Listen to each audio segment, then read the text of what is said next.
भगवान शिव के दरबार में कैलाश पर्वत पर क्यों आया कलयुग न्याय मांगने। देखिए श्रोताओं, आप देख रहे हैं यूट्यूब चैनल अद्भुत कहानी स्टार। आप सभी श्रोताओं का, भक्तों का और सब्सक्राइबर बंधुओं का इस चैनल पर हार्दिक स्वागत और अभिनंदन है। श्रोताओं, आज की कहानी ज्ञान से परिपूर्ण है। बहुत ही ज्ञानवर्धक और बहुत ही शानदार कथा मैं आपके सामने लेकर के उपस्थित हूं। एक समय की बात है कि चारों युग, ये चार भाई थे और चारों के चारों एक साथ बैठे हुए थे। अब चारों में आपस में वाद विवाद होने लग जाता है। चारों युगों में सतयुग, त्रेता, द्वापर और कलयुग, चारों एक साथ बैठे हुए और वाद विवाद में उलझने लगे। सबसे पहले सतयुग कहने लगा, अरे मूर्खो, तुम सब मुझसे छोटे हो और मेरी बराबरी कैसे कर सकते हो। देखिए श्रोताओं, जब त्रेता ने यह बात सुनी तो त्रेता युग कहने लगा कि तुम सबसे बड़े कैसे हो सकते हो, तुम सब में बड़ा तो मैं हूं, मैं ही सर्वश्रेष्ठ हूं, तुम मुझसे सर्वश्रेष्ठ नहीं हो सकते। हे श्रोताओं, तब तक द्वापर युग बोल उठा कि आप श्रेष्ठ कैसे हो सकते, तुम सब में श्रेष्ठ तो मैं हूं, मुझसे श्रेष्ठ होने का तुम्हारा तो कोई प्रश्न ही नहीं उठता। तब तक कलयुग कहने लगा कि तुम तीनों श्रेष्ठ बन रहे हो, परंतु हकीकत को तो जानते ही नहीं है, वास्तविकता में श्रेष्ठ तो मैं हूं। देखिए श्रोताओं, चारों युग इस तरीके से झगड़ने लगे। अब चारों युगों ने विचार किया कि हम ऐसे आपस में फैसला नहीं कर सकते। हम में से कौन बड़ा है, कौन सर्वश्रेष्ठ है, इसका फैसला तो भगवान भोलेनाथ करेंगे। चलिए, वो ही आदि और अनंत हैं, उन्हीं के पास कैलाश पर्वत पर चलते हैं और वो बताएंगे कि कौन हम में बड़ा है, कौन हम में छोटा है। इसका निर्णय स्वयं भगवान शंकर करेंगे। हम चारों ये निर्णय नहीं कर सकते। देखिए श्रोताओं, चारों युगों ने मिलकर के ये योजना बनाई कि चलिए कैलाश पर्वत पर प्रस्थान किया जाए। हे श्रोताओं, चारों युग कैलाश पर्वत की तरफ चल देते हैं। चारों युग कैलाश पर्वत पर आए तो वहां द्वारपालों ने रोक लिया। द्वारपाल कहने लगे, तुम चारों युवक कौन हो और कहां जा रहे हो। तो चारों युग कहने लगे कि हे द्वारपालों, भगवान शिव से मिलना चाहते हैं और हम चार युग हैं, उन्हें हमारे आने की सूचना दीजिए। देखिए श्रोताओं, स्वयं नंदेश्वर महाराज भगवान शंकर के पास आए और भगवान शिव से कहने लगे कि हे प्रभु, हे कैलाशपति, तुमसे चारों युग मिलना चाहते हैं। भगवान शिव बोले कि जाओ, उन्हें सम्मान सहित मेरे दरबार में ले आओ। देखिए श्रोताओं, भगवान नंदेश्वर चारों युगों को लेकर के पहुंच जाते हैं भगवान शंकर के पास, भगवान शिव के पास कैलाश पर्वत पर। भगवान शिव ने चारों को सम्मान सहित अपने दरबार में बैठाया और चारों युगों ने भगवान शिव के चरणों में प्रणाम किया। तो भगवान शिव ने चारों युगों से कहा कि आपका हमारे दरबार में, हमारे कैलाश पर्वत पर स्वागत है। कहो युगों, आने का कारण क्या है। तुम तो स्वयं कालचक्र हो, तुम तो स्वयं समय हो, फिर क्या वजह है कि तुम मेरे पास आकर के उपस्थित हुए। देखिए श्रोताओं, चारों युग कहने लगे कि हे सृष्टा, हे भगवान शिव, हम चारों में एक विवाद खड़ा हो गया है और उस विवाद का हम चारों समाधान नहीं कर सके। आपके पास चले आए और आपसे ये गुहार करते हैं, आपसे ये निवेदन करते हैं और न्याय मांगते हैं कि हे भगवान, आप हमारा फैसला करें, आप हमारा न्याय करें और आप हमें बताएं प्रभु कि हम चारों में कौन बड़ा है, हम चारों में सर्वश्रेष्ठ कौन है। भगवान शिव कहने लगे कि इसका फैसला तो तब होगा जब तुम अपना अपना पक्ष मुझे सुनाएंगे। देखिए श्रोताओं, तब तक सतयुग बोल उठा। भगवान शिव ने सतयुग से कहा कि सतयुग, तुम बताओ, तुम कैसे बड़े हो, तुम अपने आप को सर्वश्रेष्ठ बताने की कोशिश कर रहे हो, लेकिन हो कैसे, ये बताइए। तो भगवान शिव से सतयुग कहने लगे कि देखिए प्रभु, आयु सबसे ज्यादा है, मैं 17 लाख वर्ष का हूं और अन्य युग मुझसे बहुत छोटे हैं, इसलिए मैं इन सभी से लंबी आयु का हूं। तब तक कलयुग बोल उठा। कलयुग कहने लगा, प्रभु व्यक्ति आयु से नहीं देखा जाता, कभी आयु से बड़ा नहीं होता, व्यक्ति तो गुणों से बड़ा होता है प्रभु, हमने तो यह सुना है। भगवान शिव ने कलयुग की दलील को माना और सतयुग से कहा कि सतयुग तुम इस तरीके से तो बड़े नहीं हो। सतयुग कहने लगा, प्रभु मेरे व्यक्ति जो मुझ में पैदा हुए थे बड़े बड़े बलवान थे, बड़े बड़े पराक्रमी थे, वो पृथ्वी को उठा ले जाएं ऐसे पराक्रमी और बलवान थे। और मुझ में जब मेरा राज्य था उस समय भगवान श्री हरि विष्णु ने कई अवतार धारण किए। देखिए प्रभु, नरसिंह अवतार मेरे ही शासन काल में हुआ और 12 अवतार मेरे ही शासन काल में हुआ, मत्स्य अवतार मेरे ही शासन काल में हुआ। तब तक त्रेता युग बोल उठा कि नहीं प्रभु, क्या प्रभु श्री हरि विष्णु के अवतार धारण करने से बड़े हो सकते हैं? तो प्रभु अवतार तो मर्यादा पुरुषोत्तम भगवान श्री राम का मेरे शासन काल में भी हुआ था, जिन्होंने संसार को मर्यादा सिखाई। और बलवानों की बात करते हैं तो बलवान तो कुंभकर्ण जैसे योद्धा, रावण जैसे योद्धा मेरे शासन काल में भी हुए। हे प्रभु, इस तरीके से तो ये सतयुग बड़ा नहीं हो सकता, इन सब में बड़ा तो मैं हूं। जब ये बात द्वापर युग ने सुनी तो द्वापर युग कहने लगे कि प्रभु ये दोनों बड़े बन रहे हैं, परंतु ये बड़े हो कैसे सकते हैं? देखिए प्रभु, आप जानते हैं कि जब मेरा शासन काल आया तो मुझ में तो भगवान श्री कृष्ण जैसे अवतार पैदा हुए, भगवान श्री कृष्ण जैसे अवतार हुए जो 16 कला से संपूर्ण पार ब्रह्म परमेश्वर थे, जिन्होंने विराट रूप दिखाया। ऐसा विराट रूप तो साक्षात श्री हरि विष्णु भी नहीं दिखा सके। हे भगवान, योद्धाओं की बात करते हैं तो मेरे शासन काल में कौन से कम योद्धा हुए? आप सोचिए, मेरे शासन काल में भी बहुत बहुत पराक्रमी, बड़े बड़े बलवान कंस, जरासंध, भीष्म पितामह और 5 पांडव तो मेरे ही शासन काल में हुए थे प्रभु। स्वयं बलराम भी मेरे शासन काल में हुए थे। तो बताइए प्रभु, मेरे शासन काल में कौन सा योद्धा इनके योद्धाओं से कम था? हे प्रभु, इन सब में बड़ा तो मैं हूं। तब तक कलयुग बोल उठा। कलयुग कहने लगा, प्रभु मैं इनकी बातें मान लेता हूं, लेकिन इनके शासन काल में जो भी योद्धा हुए, जो भी अवतार हुए प्रभु, वो ठीक है, मैं मान रहा हूं, परंतु हे नाथ, इनके शासन काल के जो भी योद्धा हुए उनमें बुद्धि नहीं थी, वो निरीह मूर्ख थे। और जिसके शासन काल में मूर्ख प्राणी पैदा होते हैं, क्या प्रभु वो बुद्धिमान होता है? क्या वो सर्वश्रेष्ठ हो सकता है? कलयुग कहने लगा, नहीं भगवान, मेरा शासन काल सबसे अच्छा है। मेरे युग में तो प्रभु व्यक्ति दुखी नहीं पा सकता। अच्छे अच्छे और नए नए तकनीकी आयामों से सुसज्जित मेरा युग, मेरा शासन काल सभी में सर्वश्रेष्ठ है। देखिए श्रोताओं, भगवान शिव ने जब उनकी बात सुनी तो धर्म संकट में फंस गए।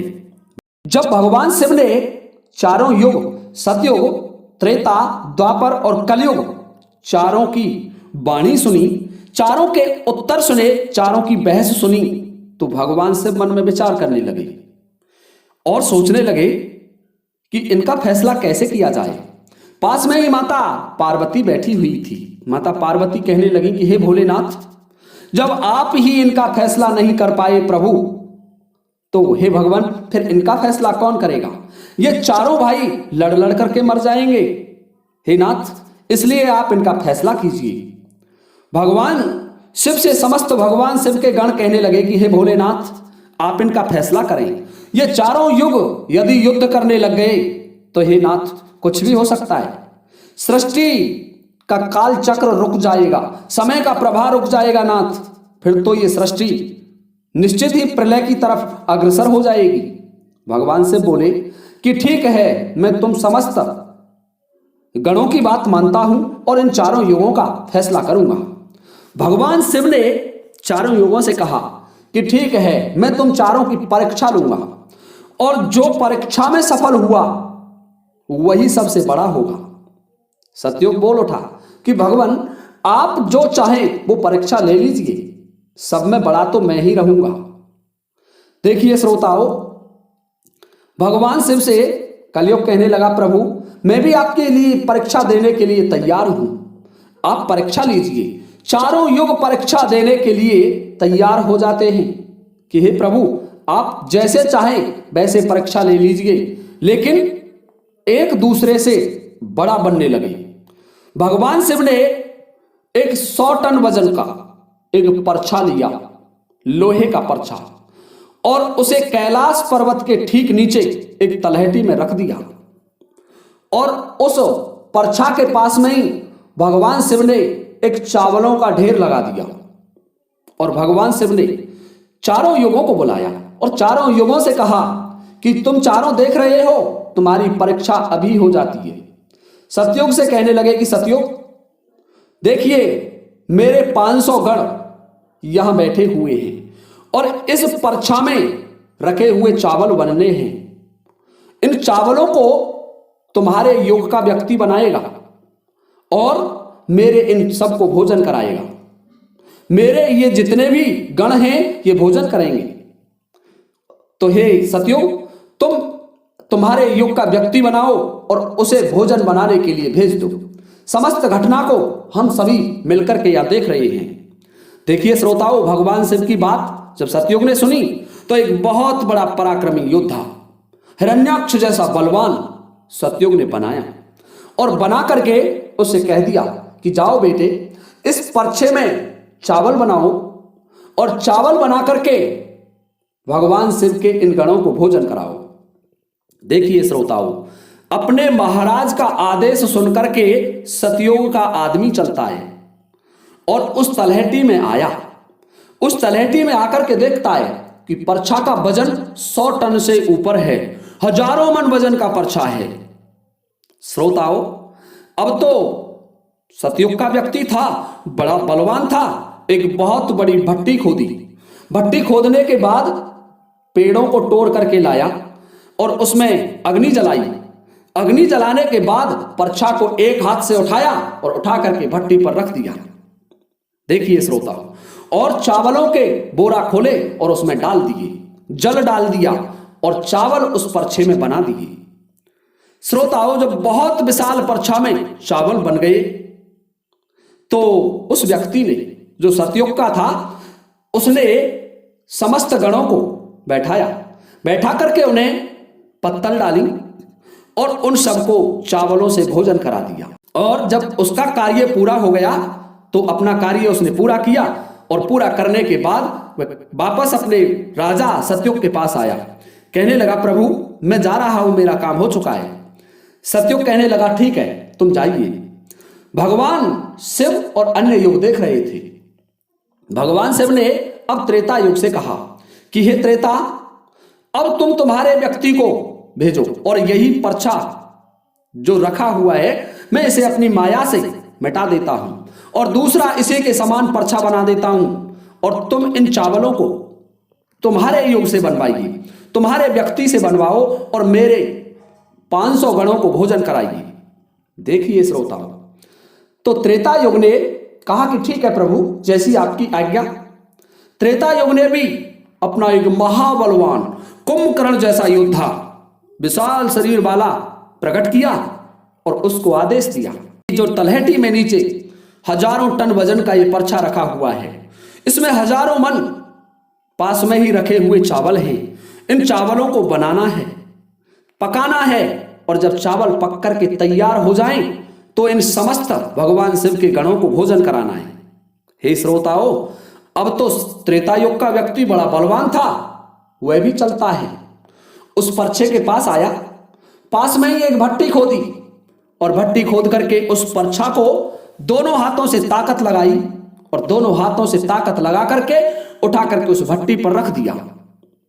और भट्टी पर रखने के बाद अग्नि जलाई, अग्नि जला करके उसमें चावल डाल दिए और पानी डाल दिया और चावल पक करके तैयार हो गए।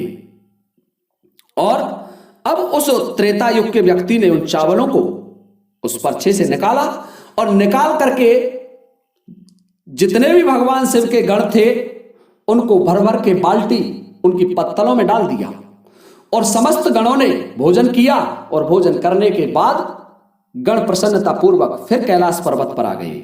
भगवान शिव ने फिर उस संपूर्ण भट्टी को और परछे को समाप्त कर दिया और द्वापर युग से कहा कि द्वापर, ध्यान से सुनने की बात है, ये दोनों युग अपनी अपनी परीक्षा दे चुके हैं, अब तुम्हारी बारी है। देखिए, इतना ही बड़ा परछा उस तलहटी में तुम्हें दिखाई दे रहा है, मैंने बना दिया है और हजारों मन चावल रखे हुए हैं और तुम्हें मेरे 1500 गणों को भोजन करवाना है। देखिए श्रोताओ, द्वापर युग कहने लगा, ठीक है प्रभु, आपकी जैसी इच्छा मैं भरसक प्रयत्न करूंगा कि मेरा व्यक्ति इस कार्य को सफलतापूर्वक कर दे। श्रोताओ, द्वापर युग ने भी एक भीम जैसे आकार वाला बड़ा ताकतवर बलवान बना करके खड़ा कर दिया और उससे कहा कि जाइए, देखिए इस तलहटी में वो परछा रखा हुआ है, उस परछे के पास में ही चावलों का एक ढेर लग रहा है, उसमें से चावल बनाओ। चावल बन जाने के बाद जब चावल पक जाएं तो 1500 व्यक्तियों को तुम्हें भोजन कराना है। श्रोताओ, अब तो द्वापर युग कहने लगा अपने राजा से कि ठीक है, जैसे आपकी आज्ञा। श्रोताओ, द्वापर युग का व्यक्ति चलता है, उसने देखा कि परछा कुछ आकार में बड़ा है, उठाने में ताकत लगानी पड़ेगी, परंतु उसने भट्टी खोदी। भट्टी खोदने के बाद लकड़ियों की व्यवस्था की और उस परछे को दोनों हाथों से उठाया, लेकिन परछा बहुत वजनदार था, क्योंकि उसे सतयुग का व्यक्ति ही उठा सकता था या त्रेता युग का व्यक्ति ही उठा सकता था, तो उसे बहुत ताकत लगानी पड़ी। पूरी ताकत लगा करके उसने उस परछे को उठाया और उठा करके उसको जैसे तैसे खींच खांच करके भट्टी पर रख दिया। परछा को जब भट्टी पर रखा, उसके नीचे अग्नि जलाई, उसमें चावल डाल दिए और चावल जब पक गए तो वही तरीका स्वयं ने बाल्टी भर भर करके भगवान शिव के गणों को भोजन करा दिया। हे श्रोताओं, अपनी परीक्षा देने के बाद वो द्वापर युग का व्यक्ति अपने राजा के पास आया और कहने लगा कि प्रभु, मैंने आपका कार्य संपन्न कर दिया है। द्वापर युग ने उसकी पीठ थपथपाई और कहा, बेटे शाबाश, आप जाइए। अब श्रोताओं, भगवान शिव कहने लगे कि हे कलयुग, अब तुम्हारी बारी है। परछा तुम देख रहे हो, इसका वजन कम नहीं होगा, उतना ही वजन रहेगा, 1000 टन। लेकिन अब तुम्हें परीक्षा देनी है। तुम मानने को तैयार नहीं थे कि तुम सबसे छोटे हैं, लेकिन तुमने नहीं माना। तुम्हारे आदमी की आयु भी मात्र 100 वर्ष है, और जबकि अन्य युगों की आयु सतयुग में 1,00,000 वर्ष होती थी, त्रेता युग में 10,000 वर्ष होती थी और द्वापर युग में 1,000 वर्ष होती थी, और तुम्हारे शासन काल में तो 100 वर्ष की है और तुम्हारा आदमी भी छोटा है। भगवान शिव की बात जब कलयुग ने सुनी तो कहने लगा कि प्रभु ठीक है, मैं आपकी समस्त बातें मान रहा हूं, लेकिन आप पहले ही मुझे इस तरीके से हताश मत कीजिए प्रभु। आप तो एक न्यायकर्ता हैं, आप तो एक जज हैं, सबको मौका दिया जाए परीक्षा में बैठने का। हे प्रभु, आप मुझे भी मौका दीजिए, मैं भी हे प्रभु, मुझे भी परीक्षा में बैठने का मौका दिया जाए, मैं भी परीक्षा देकर देखूंगा, यदि उत्तीर्ण हो गया तो प्रभु तब तो मानेंगे। भगवान शिव कहने लगे, ठीक है कलयुग, तुम्हारी जैसी इच्छा, यह 1000 टन वजन का परछा है और इसमें इतने सारे चावल रखे हुए हैं, तुम्हारा व्यक्ति क्या करेगा? कि ठीक है प्रभु, आप मेरा तमाशा तो देखिए। तीनों युग हंसने लगे।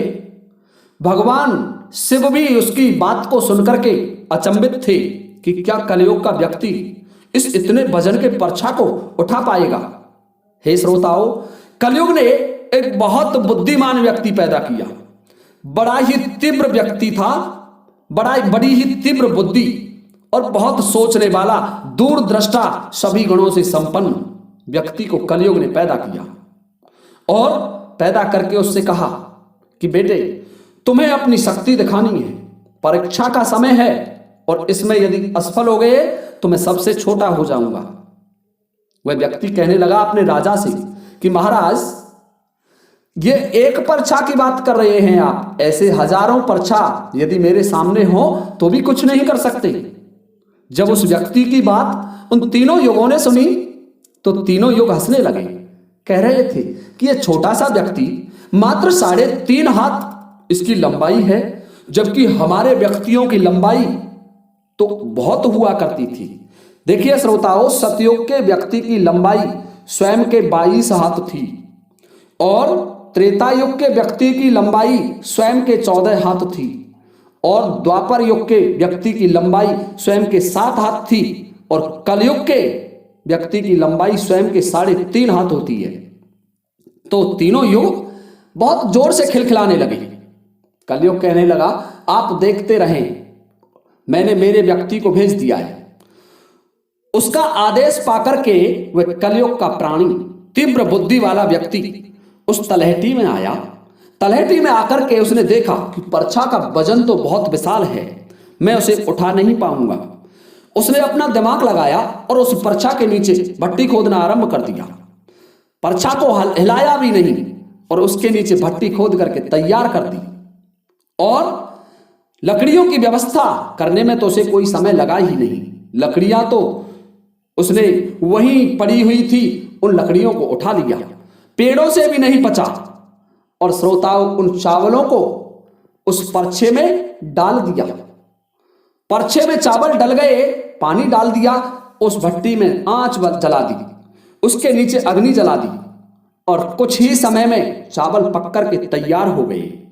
देखिए श्रोताओं, कितना बुद्धिमान था, उठाने से नहीं पचा, कोई झंझट नहीं रखा दिमाग में और उसके नीचे अग्नि जला दी। हे श्रोताओं, ये समस्त युग और भगवान शंकर के गण वहां से देख रहे थे। चावल पक गए तो भगवान शिव के गणों को एक कतार में बैठा दिया और उनमें से 4 गणों से कहा कि आप मेरा साथ दें, इन चावलों को, मैं बैठा हुआ हूं, इन चावलों को आपस में परोस दीजिए। श्रोताओं, भगवान शिव के 4 विशाल शरीर वाले गण चलते हैं। चावलों को बाल्टियों में भर भर के उन समस्त गणों को परोस दिया और तब कलयुग कहने लगा कि अब आप भोजन करें। श्रोताओं, भगवान शिव के गणों ने प्रसन्नता पूर्वक भोजन किया। भोजन करने के बाद कलयुग के उस व्यक्ति ने उन शेष बचे हुए 4 गणों को भी भोजन कराया और भोजन कराने के बाद उस परछे को साफ किया। साफ करने के बाद वहीं परछा रखा छोड़ दिया और उसका काम पूरा हो गया और अपने महाराज कलयुग के पास आया। कलयुग से कहने लगा, प्रभु मैंने तुम्हारा काम कर दिया है। श्रोताओं, कलयुग ने अपने व्यक्ति की पीठ थपथपाई और पीठ थपथपा करके कहने लगा कि वाह शाबाश, आपने मेरी परीक्षा पास की है। भगवान शिव और तीनों युग देख करके अचंभित रह गए। भगवान शिव से कलयुग कहने लगा, प्रभु अब आप निर्णय कीजिए कि हम में से कौन बड़ा है। तो देखिए श्रोताओं, भगवान शिव मन में विचार करने लगे और सोच समझ करके फैसला दिया कि तुम 4 युगों की परीक्षा मैंने देखी।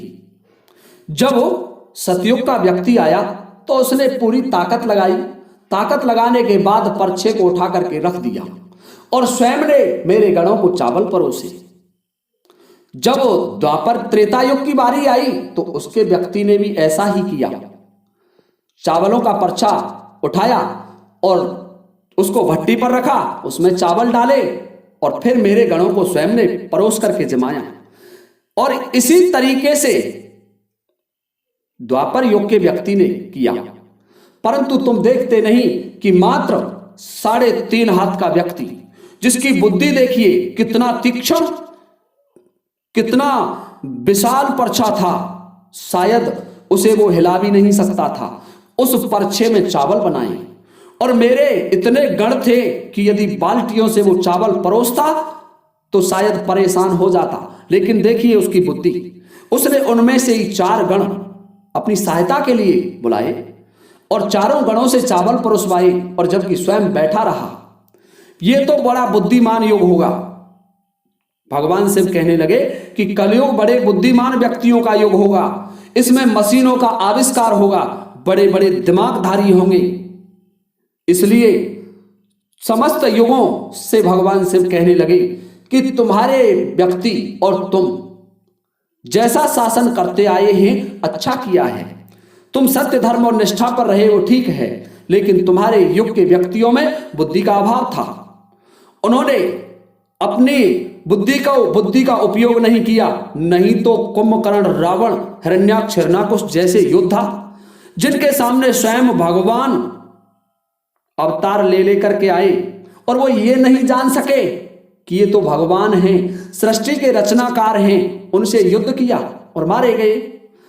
कलयुग के व्यक्तियों को देखो आप कितना बुद्धिमान है, और आगे आने वाले युगों में और आगे आने वाले समय में कलयुग के राज्य में ऐसे ही बुद्धिमान व्यक्ति देखने को मिलेंगे। तो देखिए श्रोताओं, भगवान शिव ने फैसला किया कि तुम चारों में कलयुग बड़ा होगा। कलयुग मशीनों का युग होगा। कली का नाम है मशीन, कली, और युग माने समय, यानी मशीनों का समय होगा।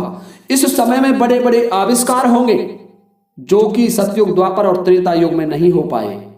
श्रोताओं, भगवान शिव की बात सुनकर के चारों युग भगवान शिव का फैसला मान लेते हैं और चारों युग अपने अपने धामों को, अपने अपने शासनों को, अपने अपने राज्यों को लौट जाते हैं। तो देखिए श्रोताओं, इस तरीके से चारों युगों का भगवान शिव ने फैसला किया।